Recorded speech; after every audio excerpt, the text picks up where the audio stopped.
soleil, tous les chemins qui me sont passés à côté, à tous mes bateaux manqués, mes mauvais sommeils, à tout ce que je n'ai pas été. Aux malentendus, aux mensonges, à nos silences, à tous ces moments que j'avais cru partager, des phrases qu'on dit trop vite et sans qu'on les pense, celles que je n'ai pas osées. À nos actes manqués.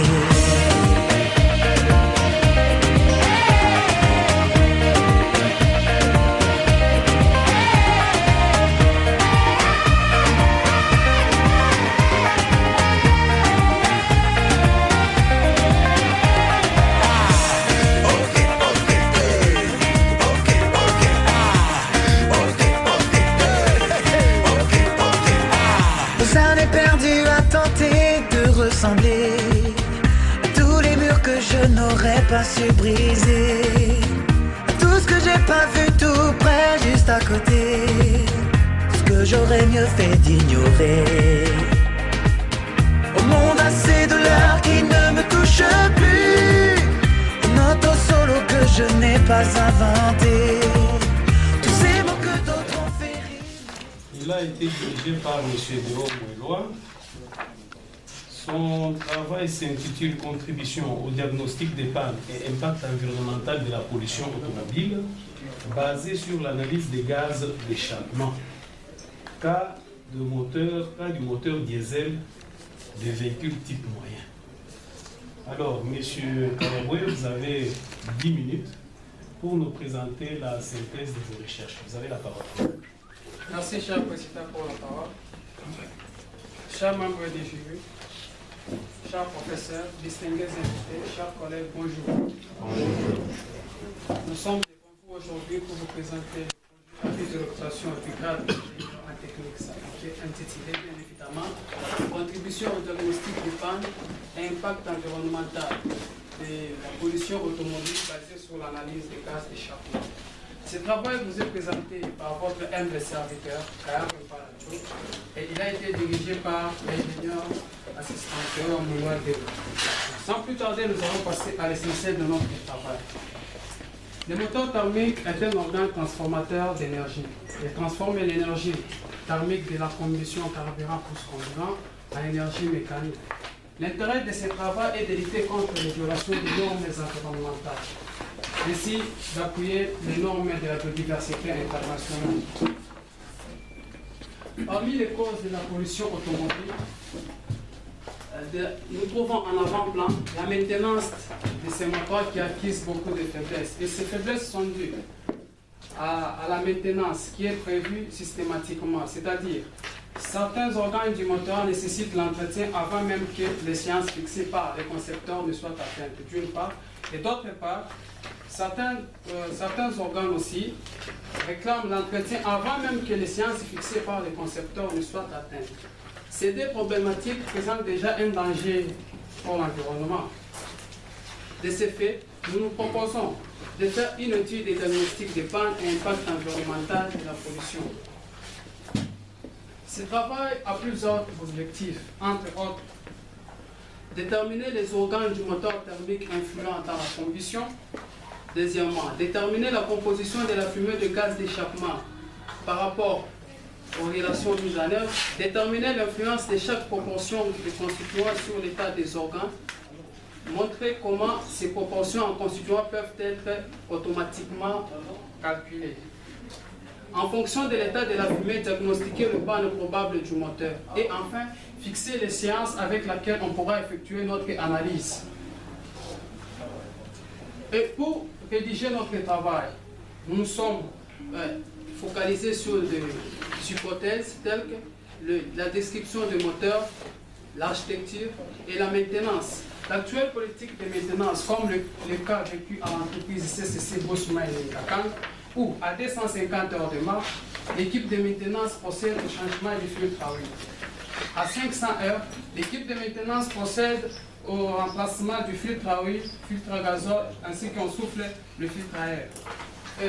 De 750 à 1000 heures, l'équipe de maintenance procède à l'entretien général du moteur, c'est-à-dire il touche du côté électrique et du côté mécanique. La pollution est causée par quoi dans un moteur thermique? C'est par la combustion. En fait, c'est quoi la combustion? La combustion est une réaction vive avec dégagement de la chaleur, bien sûr caractérisée par une conservation de la masse. Parlant de la combustion, nous avons deux types de combustion. Nous avons la combustion stoichiométrique et la combustion incomplète. Quand est-ce qu'on parle de la pollution? On pollue lorsqu'on rend la vie difficile, voire même impossible. Mais dans notre étude, lorsque nous parlons de la pollution automobile, c'est lorsque les gaz rejetés par le collecteur d'échappement, le taux de pourcentage des polluants dépasse les normes limitées par la législation. Et sur base de la revue bibliographique, nous avons su élaborer un tableau qui nous permettra de bien atterrir avec notre travail pour conclure. Pour arriver à résoudre notre problème, il nous a fallu d'abord premièrement procéder par la description du moteur diesel, en montrant l'importance des différents organes influents dans la combustion stoichiométrique ou incomplète. Ensuite, nous avons déterminé la constitution de la fumée pour le cas d'une combustion d'une molle de gazole C21H44 avec de l'air. Ici, dans notre cas, nous supposons que notre air est constitué uniquement de l'azote à 79% et de l'oxygène 21%. Et nous avons ensuite entré en détail pour parler de la nouvelle technologie que nous voulons mettre en pratique, c'est-à-dire mettre en place un appareil capable de diagnostiquer cela et les calculs pourraient se faire d'une manière automatique. Nous avons aussi, sur base de la revue bibliographique, établi un tableau qui nous permettra de bien interpréter cela. Après avoir mené des études, nos résultats montrent qu'on peut mettre en pratique un appareil capable de diagnostiquer cela. Et cet appareil, il y a des gaz, 5 gaz comme nous l'avons dit, lorsque le monoxyde de carbone, c'est un gaz très toxique, dépasse 0,5 grammes par kilomètre, cela accuserait ipso facto les injecteurs et la pompe d'injection. La fumée est incolore. Et lorsque le PM10, ce sont les petites particules très fines, lorsque le PM10 dépasse 0,25 grammes par kilomètre, cela accuserait le filtre à gazole et les circuits de refroidissement. Et la fumée est très noire. Lorsque les oxydes d'azote dépassent 0,25, ce sont les injecteurs qui ont un problème. Lorsque les hydrocarbures imbrûlés dépassent la seuil de 0,3, c'est les filtres à huile et les circuits de refroidissement. Bien sûr, la fumée est incolore. Et enfin, lorsque le dioxyde de carbone dépasse 1 gramme par kilomètre, ce sont les injecteurs et la fumée est incolore. En interprétant cela, on se rend compte que la proportion des gaz en pourcentage peut être calculée. Donc, après avoir fait des calculs, on a notre concentration en COD de 11,75%, de l'eau 12,31%, de l'oxygène 1,79% et de l'azote 74,11%.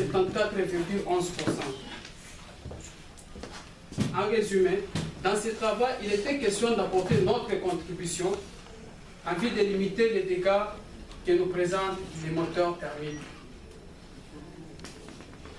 De ce fait, nous suggérons qu'ils soient mis à la disposition de tous les garages et les entreprises de transport. Qu'ils soient associés à ce travail de fin de cycle dans le plan provincial pour la lutte contre les changements et le réchauffement climatique. Qu'une étude comparative soit faite entre la contribution faite dans ce travail et l'ancienne politique de maintenance pour voir l'apport économique que cela pourrait engendrer dans les jours à venir.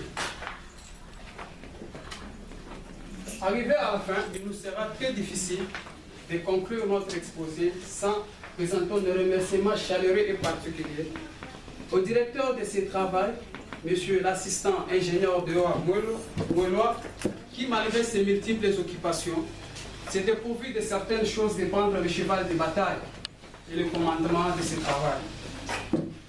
Au directeur général de l'ICA Lubumbashi ainsi que le corps académique.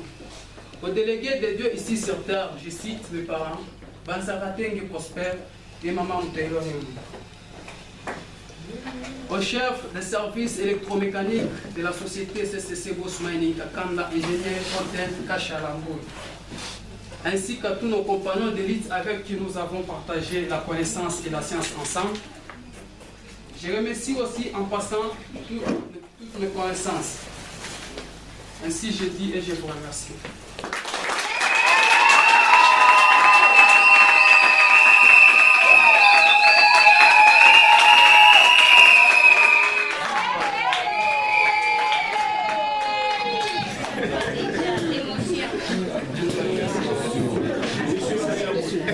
C'est un examen.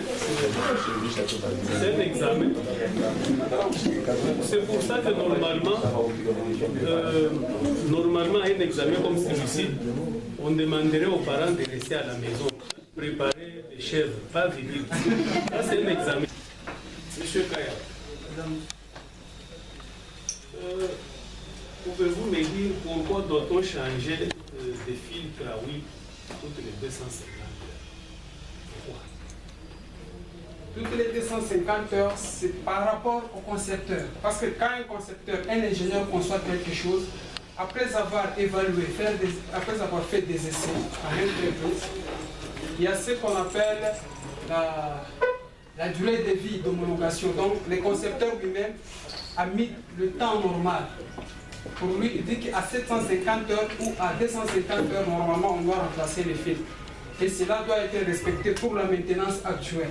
Mais il s'est fait qu'il arrive qu'une pièce sort de l'usine, mais on le monte, la pièce tombe ipso facto en panne. Raison pour laquelle nous avons voulu mettre en place un système ou une politique de maintenance conditionnelle, parce que cela sera. Je ne sais pas si vous comprenez, la réponse que vous donnez, c'est celle même qu'une maman qui vend du au marché va aussi me donner. Et vous, vous êtes ingénieur, je ne peux pas me donner cette réponse-là. En tant qu'ingénieur, pourquoi, après 250 heures, il est nécessaire de changer le filtre? Je réponds comme un ingénieur. Ça même, une maman qui conduit une voiture va me répondre comme ça. Et papa, un jour, il va changer après 250, tu vas changer le filtre. N'est-ce pas? Même elle va me répondre comme ça. Et moi, je m'adresse à un ingénieur. Pourquoi, après 250 heures, on doit changer le filtre sur un engin? Pour répondre à cela, on doit d'abord comprendre le rôle que joue un filtre à huile. Le filtre à huile joue un rôle très capital, dans la mesure où il joue un rôle de récupérer tout ce qui est comme résidu ou de limaille de fer, doit rester là-bas. Et selon la conception, lorsque le moteur tourne, il y a toujours eu des usures. Et ces images doivent être filtrées normalement. Et après un certain temps, le concepteur a dit que le filtre peut être saturé pour éviter des débordements.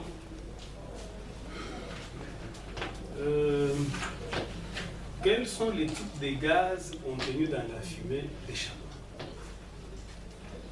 d'un moteur d'engin? Un moteur thermique. Un moteur thermique. Nous avons le dioxyde de carbone, le CO2. Oui. Nous avons le monoxyde de carbone. Oui. Nous avons l'azote. Et les oxydes d'azote plutôt, je m'excuse. Nous avons les hydrocarbures imbrûlés. Oui. Et les petites particules fines, le PM10. Et de tout ce que tu viens de citer là, qu'est-ce qui est nocif pour un être humain? Qu'est-ce qui est plus nocif que les autres? Le monoxyde de carbone est très dangereux pour les êtres humains.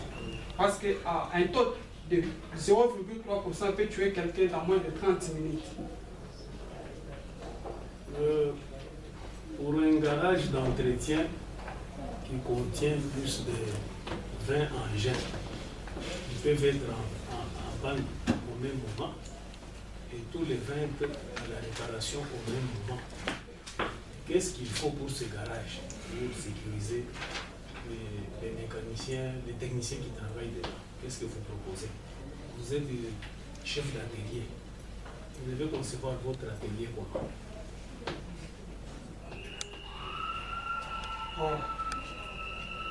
Dans ce cas, Parce que je précise, parce que là-dedans, il y a des engins qu'on doit essayer, on doit démarrer. Il y a des engins avec des moteurs foutus, il faut chaque fois démarrer, ça, il y a le dégagement de gaz, tout ça. Vous allez concevoir votre atelier, protéger les techniciens qui travaillent là-dedans. normalement, dans une société, lorsqu'on travaille, un engin doit avoir une durée de vie. Donc, c'est-à-dire, lorsqu'un engin travaille, en même temps, on a déjà commandé d'autres. Tu n'as pas compris ma question. Quoi que ce soit, cela doit être affiché à notre analyseur à 5 gaz. Vous dites? Le remplacement ou l'entretien doit être conditionné.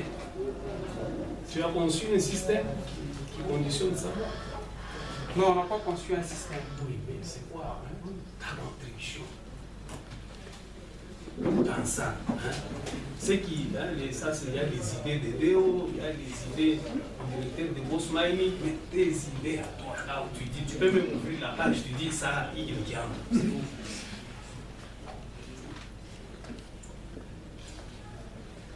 Quand nous parlons de lutte contre le réchauffement et le changement climatique, en instaurant une politique de maintenance conditionnelle, parce que ce qui se fait actuellement n'est pas conditionnel, c'est fictif.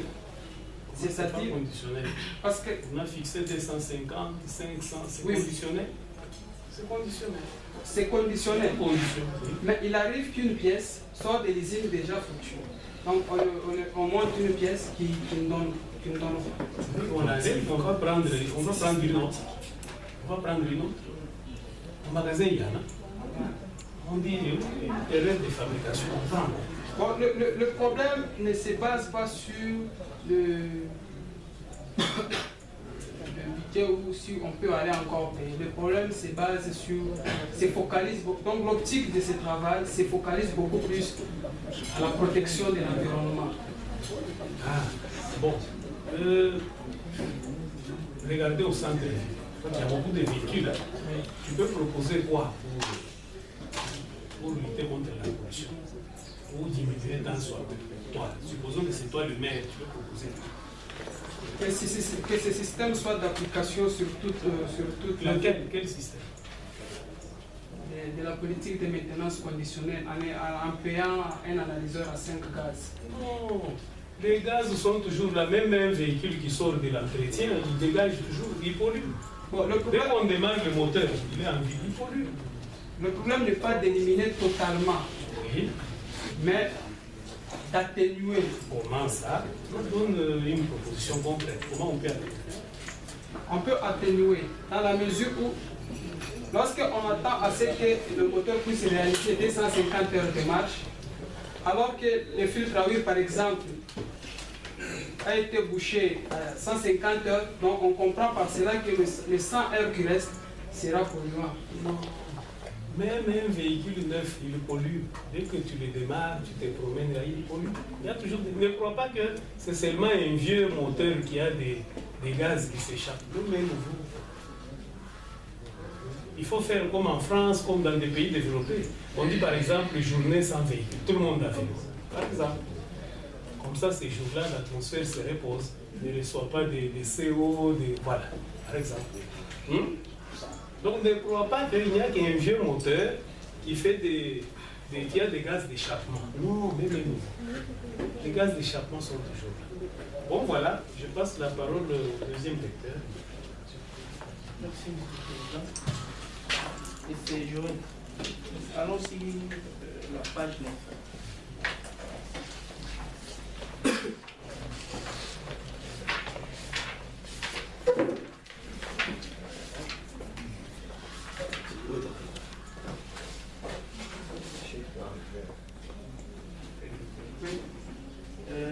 Figure 1.5, c'est ça? C'est quoi, c'est 1.5? Oui, c'est 1.5. Voilà. Vous pouvez me donner une explication? C'est diagramme, quoi, figure. Vous pouvez dessiner ça?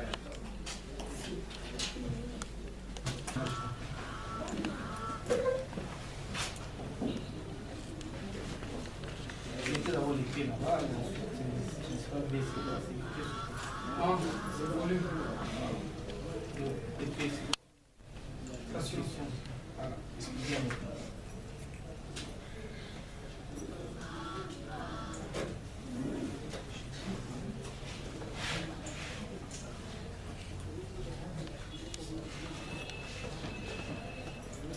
Ici, c'est le cycle de Bourg-Bouchard. Donc, lorsque nous sommes au point 1, vers le point 2,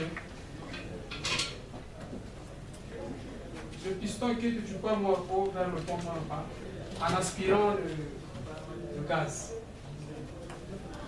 Du point 2 au point 3, c'est le temps de compression. Et du point 3 au point 4, c'est le temps moteur. C'est quoi? 3, 4, c'est quoi? L'explosion. Donc c'est un moteur à 4 temps. Oui. Donc, ceci constitue le premier temps, le deuxième temps et le troisième temps. Le quatrième temps, c'est l'évacuation. Il y a une détente adiabatique. Ça veut dire? Ça veut dire le piston est refoulé vers le bas par l'explosion, par la combustion, l'explosion. Adiabatique, c'est où? Tout droit. Non, non. Ici, nous avons la combustion. Ici, nous avons la détente.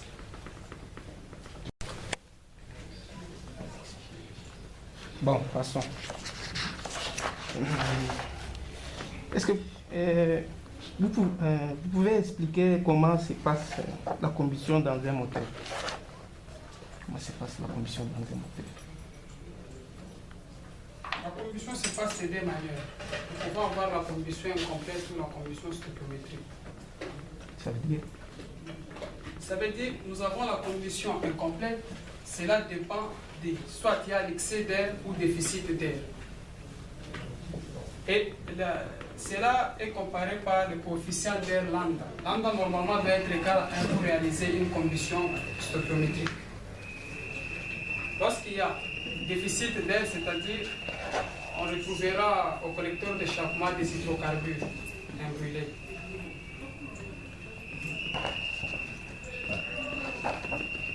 Bon, les rendements s'expriment en quoi? Les rendements? En pourcentage. En pourcentage. Oui. Pourcentage de quoi?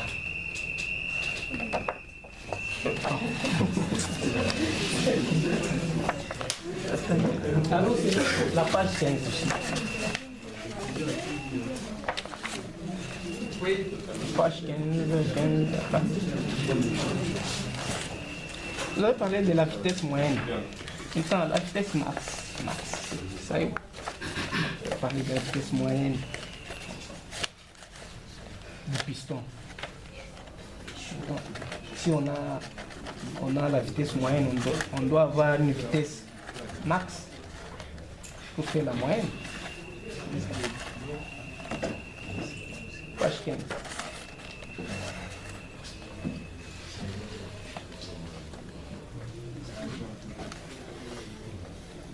La vitesse n'est pas du régime. Non, je dis, ici vous avez parlé de la vitesse moyenne du piston, n'est-ce pas? Maintenant, où est la vitesse max? La vitesse moyenne, donc la vitesse du piston est fonction du régime. C'est-à-dire, pour avoir la vitesse max, on doit connaître le régime et de combien. Maintenant, dans votre travail, où est la vitesse max? Bon, selon le type de travail, on ne pouvait pas donner la vitesse max étant donné que chaque moteur a sa particularité. Donc on peut avoir des vitesses, donc deux vitesses différentes avec deux moteurs.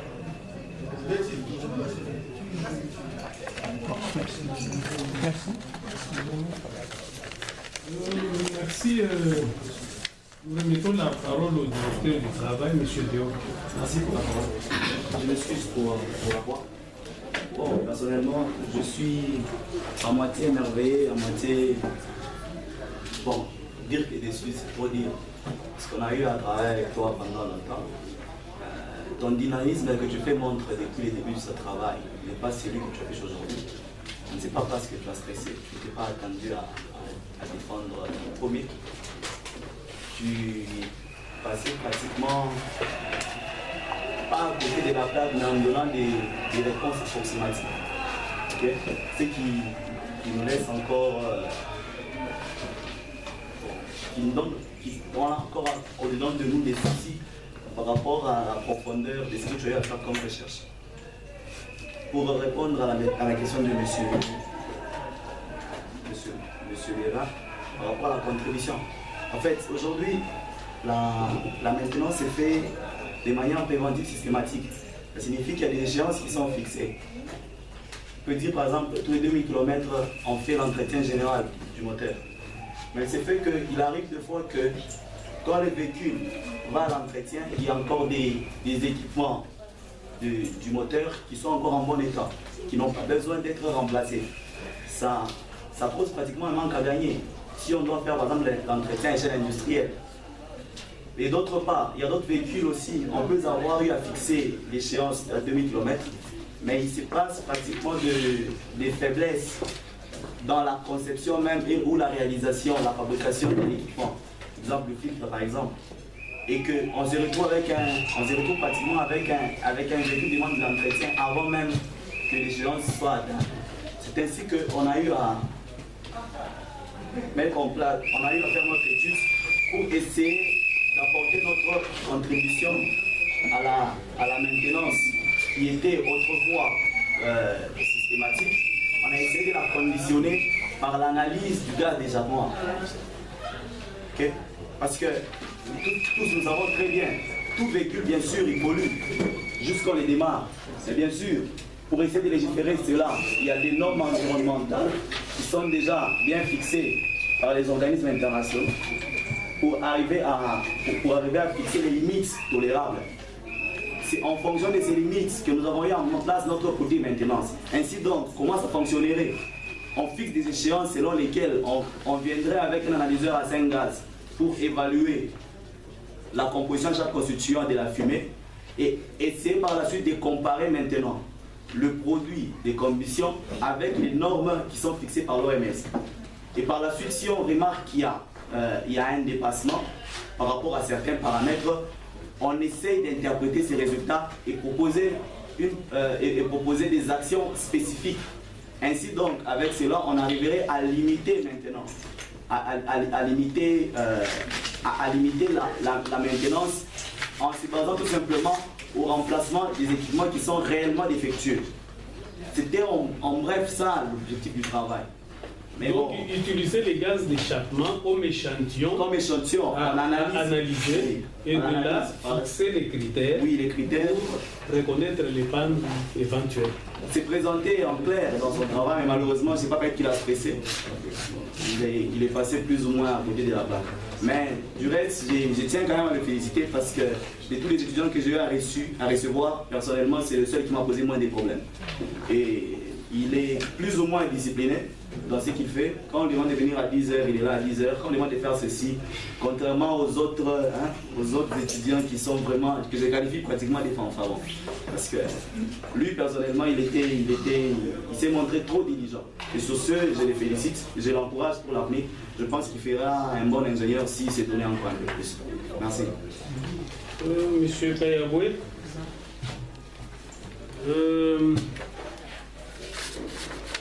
maintenant là, comment les cours? C'était bien. Bon, comme tu ne sais pas me répondre, donc ça boitait un peu.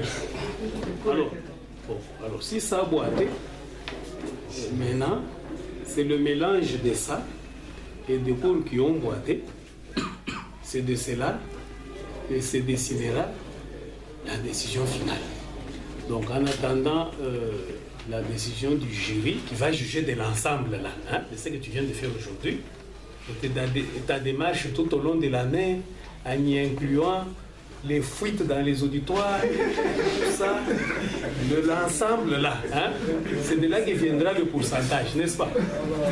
Selon que le pourcentage sur la balance va faire comme ça, on va dire que tu as satisfait. Ou bien ça va faire ça, on va se retrouver en septembre, n'est-ce pas? Bon, en attendant, félicitations. Voilà, merci beaucoup.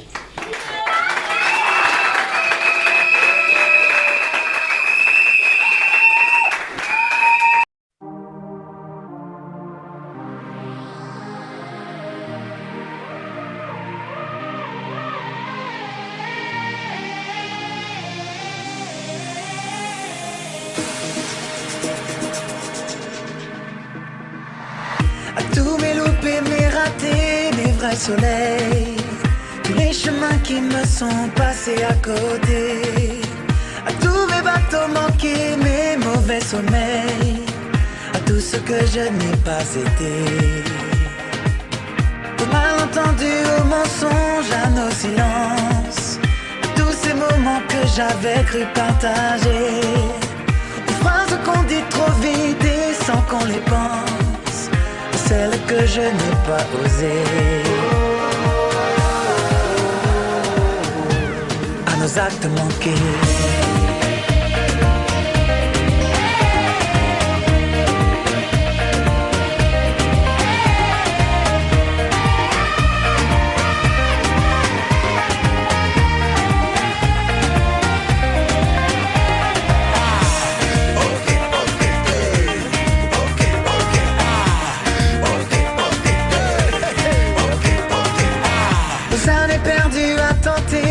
Ressembler à tous les murs que je n'aurais pas su briser, à tout ce que j'ai pas vu tout près, juste à côté, ce que j'aurais mieux fait d'ignorer. Au monde assez de l'heure qui ne me touche plus, une auto solo que je n'ai pas inventé,